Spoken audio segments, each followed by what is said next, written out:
Dr. Oscar Lazaro. Oscar, we can see you already.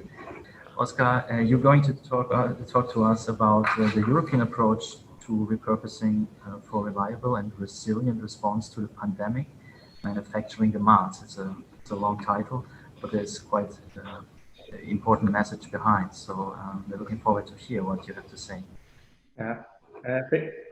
Thank you, Dominic, first of all, for inviting us into what is already a very exciting event. So congratulations for the event so far. And actually, it is. I think it could be a nice wrap up to this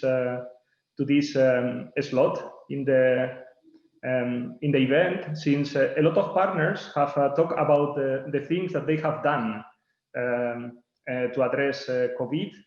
And maybe what we are trying to present here today is what we plan to do, because unfortunately, and we are already experiencing the second wave, we will have to learn how to live with this pandemic and also future pandemics, and we have to learn how to build on this resilience. So actually, the presentation that we are going to make today is connected to these future plans, how we learn from the past and how we build a more resilient future, both for Europe, but not only for Europe, because pandemic is something global. So we are already thinking on a global scale, even if we are starting from Europe. Innovalia is an alliance of high-tech SMEs. So we are basically active in three main areas. Our business is focused on developing products and solutions for a smart city, Industry 4.0, and strategic consultancy. And we are going to focus today on the business group that is dealing with Industry 4.0. As I have just explained, we have one division that is Innovalia Digital, that is dealing with the digital development of our business. And then we have a second division that is Innovalia Metrology, that is dealing with all aspects related to production quality control. So issues related to zero defect manufacturing. Just for you to have a feeling of the type of products that we developed in the group, we are basically also producing some machines, but not machine tools. In our case, is machines and sensors for quality control in production. In fact, we are the Spanish leader in the market of dimensional and metrology business. Our presence is global, so we are a group of high-tech SMEs, but with a global presence. So we are very happy to have people in this talk that is basically coming from all over the world, since our business is also global. We develop solutions for all sectors, as you can see, and why a group like this, a group that is basically a group of high-tech SMEs with a very focused activity on manufacturing, has decided to engage in an initiative like the one that we are going to discuss today. We have this previous background in which we have been leading the largest European initiative on big data for industry. So since almost a decade ago, the group decided that data and digital solutions had to be the future of our business. So we started investing very heavily on digital technologies, both for our own processes, but also trying to make sure that our customers could exploit the best of digital technologies to deal with information that they have to use to make decisions about quality control. So basically 3 years ago, we are almost finishing this project, we decided to lead the largest initiative dealing with big data for manufacturing. And you can see that this project was capable of putting together the best-in-class actors all over the world.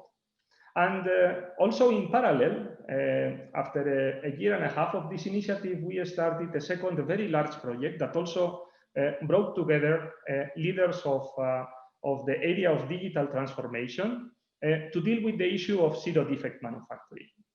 And this was basically our own and a very unique bet on how to deal with digital transformation. And everything was going fine till something happened. And what happened was COVID-19. And I don't have to explain, because I think all the previous presentations have been very clear in explaining how disruptive this has been. But let's try to put some numbers. This is what COVID means. It means a global economic impact of up to $4.1 trillion.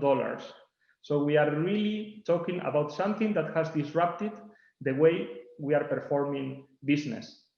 But this is only money. If we look at it from the human perspective, the impact of COVID is basically unaccountable. So this is really hitting, and this is really disrupting and transforming the way we look at the world, not only manufacturing, but how we look at things. Obviously, Europe could not stay just waiting for the pandemic to go through. So from the very beginning, Europe organized a response to the COVID situation. And I would say that for the first time in history, manufacturing was part of the response to the pandemic. We were not only hit by the pandemic, but we were, and we are, and we will be part of the response to the pandemic. And this is a huge change, because if we see what happened is that the Commission tried to put as quickly as they could, with the instruments that they have, 4 lighthouse initiatives in place that could increase the resilience and the preparedness of European manufacturing to the challenge related to COVID. And out of these 4 projects, the initiative that I'm going to present today, that is called Eureka, was selected.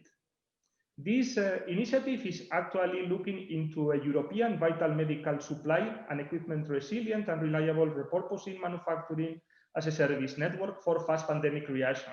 This is even longer than the title of this presentation. And this is actually the title of the project. Okay, but for you to have an idea of how big and how fast we have to action, this is a very or relatively short project for the European Commission. So it is only 24 months.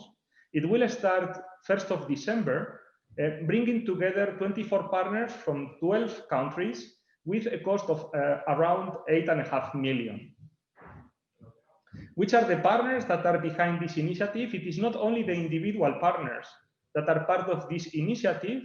What is more important is the networks that are actually and will be supporting the development of this initiative. It is equally important to the digital leaders that are taking part in this initiative, the networks that should make possible this project.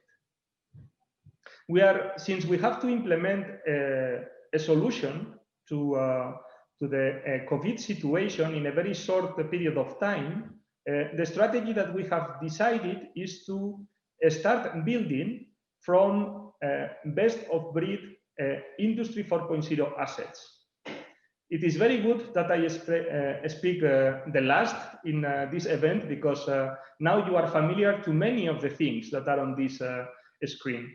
You have talked and you have heard the introduction of the World Economic Forum, of the World Manufacturing Forum.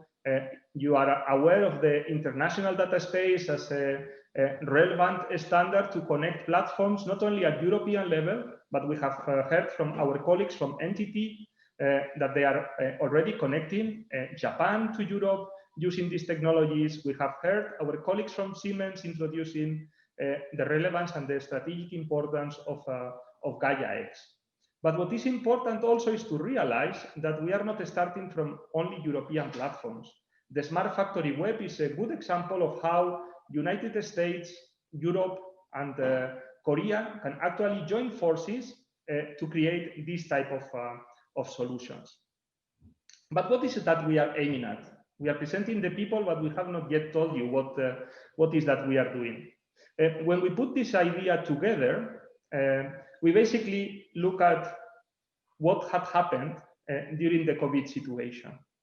We look at how the people had reacted, and we saw that some stakeholders, they had protocols, they had infrastructures, they had skills to better react to the pandemic challenges. No one was really prepared to deal with this. This has been unprecedented. It is very difficult to anticipate a situation like this. But it was also true that these people had protocols, infrastructures, skills and capabilities to react and to adapt better to the challenges of pandemics. Then we also have other areas that were digital. They had teleworking to minimize the impact. And what is that we had? What we had was Lean. This was our big tool, Lean. But Lean was not enough in this case. We needed continuity, we needed agility, connectivity, visibility, flexibility, scalability. I think we have heard all these throughout the day-to-day. So basically what we need is we need to get ready to deliver manufacturing repurposing. We have seen this already in the first wave. We have seen very nice examples from Microsoft in the terms of how the manufacturing lines have been able to repurpose. And we should not start from zero again. These are very nice individual efforts that have been performed. But how can we make this sustainable? How can we extend and scale up all these capabilities? So we make sure that not only individual companies, but the whole manufacturing sector is ready for repurposing. And this is basically how we imagine the mastering of rapid manufacturing response. We took COVID, we faced COVID, and then we tried to define our strategy based on COVID. And what we realized is that what we needed was a coordinated global manufacturing response. We needed to put in place on-demand automated production as a service. We need to increase visibility of connected smart supply chains. We need to provide intelligent and interoperable industrial data sharing spaces and ensure digital production continuity and workforce qualification. And this is how we plan to respond to this. And for this, we set 6 very key objectives for this initiative. To set up a global plug and response manufacturing repurposing coordination framework that can provide not ad hoc, but collaborative response to the pandemic challenge. The second objective is to ensure that we can actually deliver production continuity and workforce qualification, that we can facilitate these manufacturing as a service facilities, how we are going to connect the different resources we have available, and how we are going to facilitate the access to these supply networks that we are changing and modifying today, how we can minimize ramp-up times, and how we can ensure that we can improve this zero-defect manufacturing. And more importantly, we can propose a lot of things, but we have to validate this with real products and real production lines that can serve as lighthouse that can be later replicated worldwide. In the context of the project, we are going to make available 5 main assets. And this is something that we will start as a consortium, but we will have to very quickly expand and connect with existing companies and networks outside of the initial consortium that is putting this initiative together. It is good that Professor Romero is talking after me, because then I will not actually talk about digital lean. He's the man that coined the concept. So actually, I hope that he's happy to see that digital lean is what we are going to use to ensure that we can extend production continuity in this context. We are working with equipment manufacturers in the medical and in the automotive sector to make sure that the future designs of the machines are actually built for repurposing aspects. It is very important that in the time of crisis, the networks that can respond to the manufacturing demands are in place. We have seen an example that it is possible to repurpose. but it takes time. It takes many weeks, and it takes many weeks we cannot afford in the case of pandemics. So the only way in which we can quickly respond is if the network is already in place, and it is just a matter of switch it on. But this also matters that we need global infrastructures that connect manufacturing capabilities that are connected to our supply chains. And this is based on data. How we are going to share data in a way that we can trust providers and use of data. And for this, the International Data Space standard that is now evolving into ISO standard is one of the pillars to ensure that we can create this manufacturing repurposing approach. How we are going to demonstrate that this is a viable solution, and how we are going to make it in a way that can be recognized by the global community of manufacturing. What we are doing is basically starting from the classification that the United Nations, in collaboration with the World Health Organization, have provided in terms of what are the main products that we have to deal with if we are facing a pandemic. And this classification is actually very much related to the complexity of what we are facing. It is not the same, and it is not the same strategy you have to put in place to develop a protective personal equipment, or if you have to set up a challenge, like we heard about the ventilators that were initiated by the UK government. The complexity, the skills, the resources that need to be pulled together are completely different. The actor, the stakeholders, the business interests are also very different. And that is why it is important that we differentiate between this type of capabilities. In the pilots that we are going to put in place, we will be performing actions in Italy, in Denmark, and in different parts of Europe that are connected to the European additive manufacturing network. Why are we doing all this? Basically because we have realized after the first wave of this pandemic that no single company, it doesn't matter how big you are, it doesn't matter if you are a leader in the medicine domain, in the aeronautic, in the automotive domain, no single company can beat the COVID manufacturing challenge alone. But we have to face reality. EU factories are not yet ready for collaboration at this scale, at this agility, and we need to make this a possibility. We need to move from scenarios where companies really develop and collaborate and compete to develop a vaccine, in the same way that companies, manufacturing companies, need to understand how they can collaborate and compete to provide the manufacturing response to peaks of manufacturing demand. We need to move from scenarios that we have implemented during the COVID first wave, in which we have been able to implement ad hoc, peer-to-peer, pro bono collaboration across manufacturing actors. And we have to move into more business-driven, outcome-based manufacturing repurposing frameworks that are based on sustainable and resilient collaboration networks. And this implies that we have to think about our next generation EU factory modernization and digitization. I think, Dominic, you were asking how much we have jumped into the future with these last 9 months. We were talking to Telefónica a few weeks back here in Spain, and basically they were saying that we have jumped a decade. And that is not very far from what our colleagues from SAP have more or less estimated in the answer. But the guys that are really dealing with digital technologies, they are talking about a decade for the whole society, not only for manufacturing.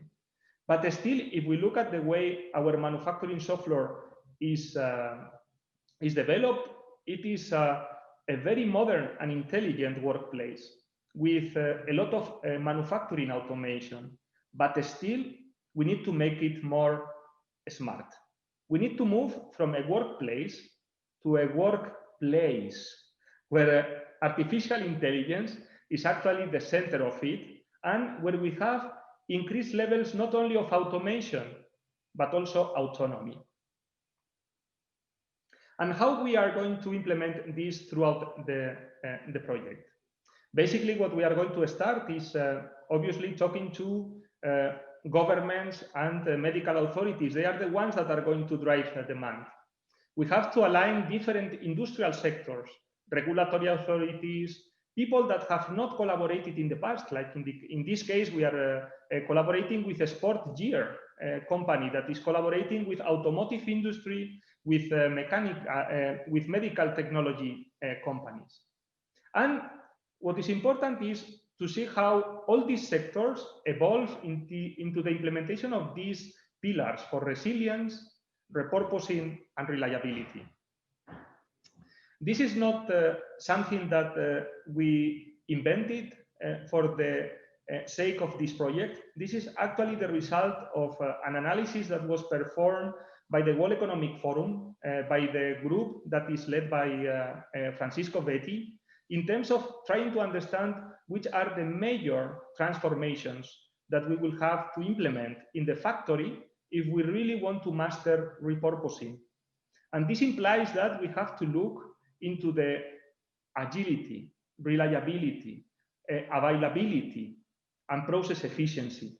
These are critical aspects that otherwise, without them, we would not be able to implement these new capabilities and services that are the ones that we are going to deliver through the integration and adoption of technologies that are being developed in the main demonstrators across Europe dealing with Industry 4.0 technology.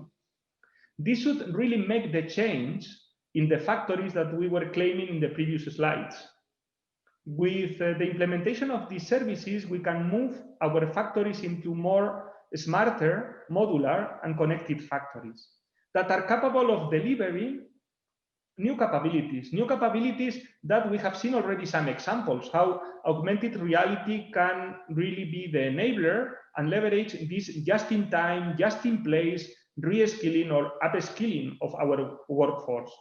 We have seen some examples on how digital technologies can actually be critical for the implementation of these lean repurposing flexibility operations. So we already hold the individual examples that this is possible because industry has implemented. What we need to make sure is that we can implement this at scale and that we can implement this in a harmonized and collaborative environment that makes these changes more rapidly transferable. Which are the 5 elements that Eureka brings together? What we are trying to bring together in this project is actually 5 elements that we think are critical for the implementation of manufacturing repurposing. We need to bring together the demands from the health environment. At the end of the day, the pandemic and manufacturing work together to deal with the demands that the pandemic is creating on the health system. This demand is actually very much connected to the regulations. We are working with products that are highly regulated. So there is a lot of knowledge and there is a lot of regulation that needs to be complied for being able to manufacture a specific health product. And this implies that it's not just a matter of opening particular designs or particular IP, as many of the big companies have already done during the pandemics. The 3D models of ventilators, 3D models for mask shades, everything has been shared. But it's not just sharing designs. We need to be ready, if we want to be flexible and fast in the reaction, to share our digital twins. We have seen and we have heard from Siemens the importance of the asset administration cell in order to coordinate and in order to orchestrate the operations of our digital factories. If we want to make all these factories to work together, we have to provide the infrastructure so these digital twins, these asset administration cells, can actually work together, can actually solve and address emission. And this implies that these shared digital twins are actually coupled with repurposed soft floors. The soft floors need to become modular, need to become flexible. All this actually implies that the level of investment in the repurposing of the soft floor capabilities will be matched with new capabilities for the network. And when we all put this together, then we get this crazy picture that I'm not going to try to explain here today, but I have included so you can actually see what is the overall workflow that we need to implement. And obviously, if we didn't have the previous background, the previous network, and the previous experience from the first pandemic wave, implementation of such complex digital infrastructure would be simply impossible in 2 years.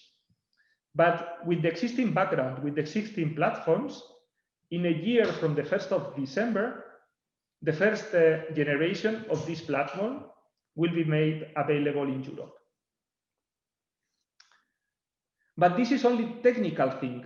Maybe we are all fascinated by the technical things, but I have listened many times during the day, what about costs? What about time? What about resources? Industry has operated in a pro bono situation because this has been unique. And we have heard that competitors have joined forces. We have seen companies opening IPs to deal with pandemics. If we want to sustain and if we want to prepare for the future, we have to create a right business ecosystem for repurposing. So it is not only that we are going to work and deliver and discuss and agree on the technical basis of these platforms. We have also to agree on the economic approach, on the private and public investments that need to be in place so Europe can actually put together this type of networks and for the next wave of the pandemic to be ready to action this type of response. Because the time for action is now. So probably you can decide in which wave you are surfing these days. If it is the big one, if it is the medium one, if you are just starting, but you are on a wave. So that is why we are starting now. We are starting 1st of December, and as I was mentioning, we need to pull together the interest of the big players, of the big networks in less than a year. Because if we fail to do that in 1 year, then we will not be, basically we will not be on time, and we cannot afford that. And I'm quoting here, I have seen already in some presentations, some quotations about the reset concept that the World Economic Forum is actually promoting. And it is true, it is a unique point in history where we can actually set the foundations of something big. But for this, we need to articulate and coordinate the efforts. We need to bring together the lessons learned, and we need to basically invest on a better future. And how we are going to make this future together? We are basically going to create a community. But we are not going to create a community at the end of the project. I think this, I have been working in this type of environments for already quite a few years. And it is the first time that I have seen that the community is actually created from day one of the project. We are not waiting for the results to come. We know that it is only by joining forces, but getting all the players involved together, we can actually make manufacturing repurposing work. And actually, we are basically trying to follow the example of some very big people from the past. So we have been motivated and inspired by one very famous quote from Isaac Newton that say, if I have ever seen farther, it is by standing on the shoulder of giants. It is not something that one company will do together. So in this Digital Factory Alliance, that is the name of the community that we are putting together to address this digital transformation and sustainable operations of manufacturing repurposing, is basically a community to see or to be seen, to know or to be known, It doesn't matter if you want to give, if you want to take. What is important is to be part of the community. You decide which role you should play at any point in time. It is important because it is, again, an acceleration element in the adoption of digital technologies. And it has been conceived to address this remanufacturing approach from a budget-friendly perspective. What we have already done, and we hope to be able to share very soon with the community, is a manifesto. For us, it is very important that the factories and the stakeholders that join this alliance share the same principles and values. And we have to understand that companies have their own times, they have their own budgets, and we have to be inclusive to all. And with this Digital Factory Alliance manifesto, what we are trying to bring together is to make sure that everyone is included, but everyone is included with its uniqueness. And in terms of what the community will offer to you, basically we want to make sure that if you have a product that can support manufacturing repurposing, you have a place where it can be found. If you have a number of products that you can integrate successfully in your shop floor, we can certify that they work and they can be adopted by other industry. That you have access to innovation campus resources where you can teach and learn what has been done. At the end of the day, what we want to make sure is that we have a network of digital factories that are ready to be plugged and responsed. This initiative is already promoted by 3 companies, ourselves, Atos, and Engineering.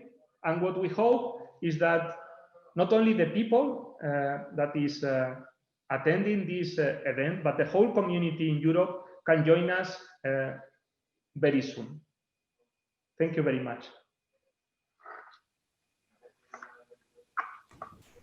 Thank you so much, Oscar, for this great talk that I think nicely concludes the session and also gives an outlook and also a statement to join. So there's no more time to lose. We have actually the puzzle pieces in front of us. A lot of work has already been done in order to prepare for a more resilient manufacturing response. Think about Industry 4.0, it's now almost 10 years old, but we have actually always propagated these ideas, and now is actually the time that we really need it.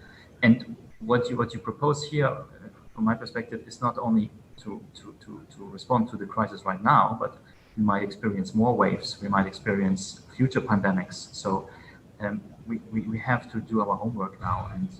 And so maybe just for our participants, can you in a nutshell again explain what is the Eureka project and the Eureka community and how to join, and how do we have to compare that to the Digital Factory Alliance? So okay. Just to make it again clear. Yep. The Eureka is the initiative, so it is a project that is funded by the European Commission. And the Digital Factory Alliance is actually we can call it the association, but it is an alliance that is actually the instrument that we can provide to the people that is not formally connected to this project to enjoy, participate, and shape from day one on the development of this global platform that should make sure that we have a sustainable network and response that is ready for action when it is needed. And this implies that we need not only to develop the technology part, but we need to make sure that the investments on digital infrastructures and on shop floor or even public investments are made available on time to make sure that in future pandemics, we have a much better and large scale response to this type of challenges. The response so far in the first wave has been incredible. people have come together as we have never done before, but it is now time that it is not only bilateral or peer-to-peer collaboration. We need to have a well-established protocol and procedure to respond to these type of challenges in terms of manufacturing and collaboration. In terms of joining, I think this presentation will be shared after the event.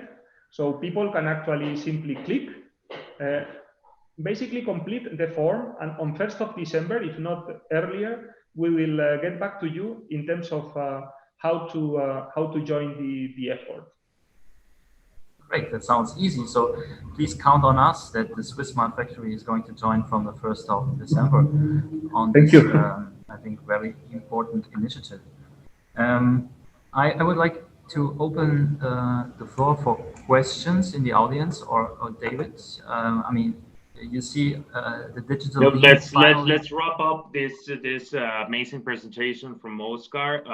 Do we have any questions from the audience before we jump into our concluding remarks, reflections? And even though I have just created a small list of taglines of all the speakers, right, as our little takeaways of the contributions that each of them provided, was also we would like to open the mic for everyone to also to contribute to this community and share with us what are your reflections, what are your takeaways. So first, we have any questions pending from for Oscar? We will definitely share the presentation so that everyone can look that up. I mean, there was a lot of information inside. These big pictures, they have to be analyzed. And, we are looking forward to implement also these architectures then. So thanks again, Oscar. David, you mentioned we should now follow the agenda, and what is left is the conclusion of the event. Sure.